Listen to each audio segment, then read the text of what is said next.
one of the things that actually I believe, which is really, it makes you solve questions faster.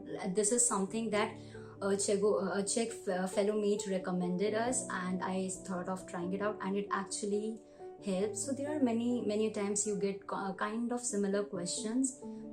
Maybe the values are different or whatever, but kind of on similar terms, similar context.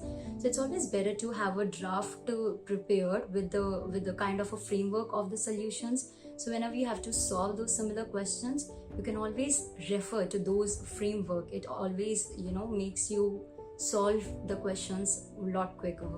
Secondly, always solve the question for which you are 100% confident. Like, of course, the quality is something that should never be compromised on, and that is something I would definitely I would basically recommend that, like, never ever try to solve a question which you are not confident of. You can always, of course, like, you are not Einstein, right? You cannot always know what to write exactly there. So you can do your research, you can try to look up for what all knowledge you can get to articulate that answer, but attempt it only when you are 100% confident of giving the right solution.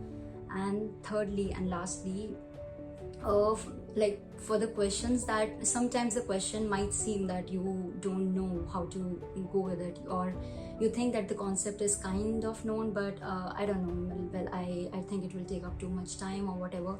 But if you are really into teaching, and if you are really into gaining knowledge of that particular subject, I would recommend that definitely do your research on, like, don't just simply skip the question. Definitely try to at least run your mind through it. Try to do whatever research you can for those things. At least be 100% sure that no, I cannot do it. Because if it's something that you're really seeking to gain knowledge, I would just recommend to not let it go just like that.